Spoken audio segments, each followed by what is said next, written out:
ಗಳಲ್ಲಿ ಉಗ್ರವಾದ ಹೋರಾಟ ಎಚ್ಚರಿಕೆಯನ್ನು ಕೊಟ್ಟಿದ್ವಿ. ಈಗಾಗಲೇ ಕಾರ್ಮಿಕ ಇಲಾಖೆ ಮಧ್ಯಪ್ರವೇಶ ಮಾಡಿ ಸಂಧಾನ ಸಭೆಗೆ ಕರೆದಿದೆ. ಈಗ ಏನು ಒಂದು ಸುತ್ತಿನ ಮಾತುಕತೆ ಕಾರ್ಮಿಕ ಇಲಾಖೆಯಲ್ಲಿ ಆಗಿದೆ. ಈಗ ಎರಡನೇ ಸುತ್ತಿನ ಮಾತುಕತೆನ 6ನೇ ತಾರೀಕು 4ನೇ ತಿಂಗಳು 2026ನೇ ಇಸ್ವಿಗೆ ಕರೆದಿದ್ದಾರೆ. ಈಗ ಏಪ್ರಿಲ್ ಈಗ ಏನ್ ಬರುತ್ತೆ 6ನೇ ತಾರೀಕು ಅವತ್ತು ಕೂಡ ನಾವು ಇದನ್ನ ಪ್ರಸ್ತಾಪ ಮಾಡ್ತೀವಿ. ನಮ್ಮ ಬೇಡಿಕೆಗಳನ್ನ ಕೂಡ ಅವ್ರ ಮುಂದೆ ಇಟ್ಟಿದೀವಿ. ಆದ್ರೆ ಹೇಳಿದ್ದಾರೆ ನಾವು ಮಧ್ಯಪ್ರವೇಶ ಮಾಡಿರೋದ್ರಿಂದ ನೀವು ಯಾವ ರೀತಿ ಹೋರಾಟಗಳು ಮಾಡಂಗಿಲ್ಲ, ಅಲ್ಲಿ ತನಕ ಇದ್ ಮಾಡ್ಬೇಕು ಅಂತ ಹೇಳಿದ್ರಿಂದ ಅವರಿಗೆ ಗೌರವ ಕೊಟ್ಟು ನಾವು ಮುಷ್ಕರನ ತಾತ್ಕಾಲಿಕವಾಗಿ ವಾಪಸ್ನ ಪಡೆದಿದ್ದೀವಿ.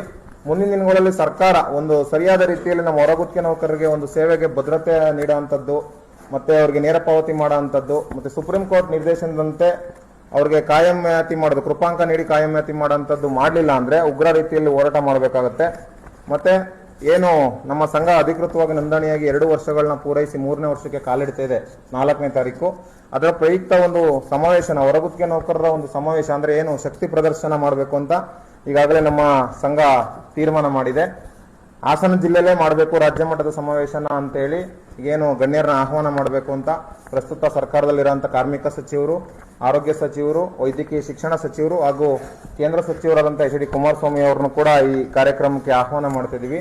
ಮತ್ತೆ ಮಹಿಳಾ ಆಯೋಗದ ಅಧ್ಯಕ್ಷರಾದಂತ ಎನ್ ನಾಗಲಕ್ಷ್ಮಿ ಮೇಡಮ್ ಅವರಿದ್ದಾರೆ, ಅವ್ರನ್ನು ಕೂಡ ಈ ಕಾರ್ಯಕ್ರಮಕ್ಕೆ ಆಹ್ವಾನ ಮಾಡಿ ಆ ಗಣ್ಯರ ದಿನಾಂಕನ ಪಡೆದು ಈ ಮಂತ್ ಎಂಡ್ ಅಥವಾ ಮೇ ಮೊದಲ ವಾರದಲ್ಲಿ ಒಂದು ಬೃಹತ್ ಮಟ್ಟದ ಸಮಾವೇಶನ ನಮ್ಮ ಎಲ್ಲ ಹೊರಗುತ್ತಿಗೆ ನೌಕರರ ಇಂದ ಒಂದು ಶಕ್ತಿ ಪ್ರದರ್ಶನ ಅಂತ ನಮ್ಮ ಸಂಘದ ವತಿಯಿಂದ ನಾವು ಹಮ್ಮಿಕೊತಾ ಇದೀವಿ.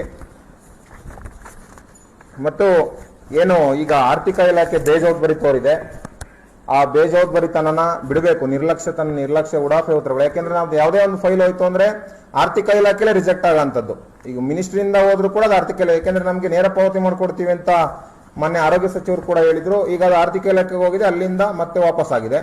ಈ ರೀತಿಯಾಗಿ ಆರ್ಥಿಕ ಇಲಾಖೆ ಒಂದು ನಿರ್ಲಕ್ಷ್ಯತನದಿಂದ ಹೊರಗುತ್ತಿಗೆ ನೌಕರರಿಗೆ ದಿನಕ್ಕೂ ಅವ್ರಿಗೆ ಒಂದು ಭಯದ ವಾತಾವರಣ ಶುರುವಾಗಿದೆ. ಯಾಕೆಂದ್ರೆ ಎಲ್ಲಿ ಕೆಲಸ ಕಳ್ಕೊತೀವೋ, ಯಾವತ್ತು ನಮ್ಗೆ ಕೆಲಸಕ್ಕೆ ಕುತ್ತು ಬರುತ್ತೋ ಅನ್ನೋದು ಅವರೆಲ್ಲರಿಗೂ ಆತಂಕ ಆಗಿದೆ. ಹಂಗಾಗಿ ಸರ್ಕಾರ ಇದ್ರ ಕಡೆ ಅತಿ ಹೆಚ್ಚಿನ ಗಮನ ಹರಿಸಿ ಒಂದು ಹೊರಗುತ್ತಿಗೆ ನೌಕರರಿಗೆ ಒಂದು ಭದ್ರತೆನ ಒದಗಿಸಬೇಕು ಅಂತ ನಾವು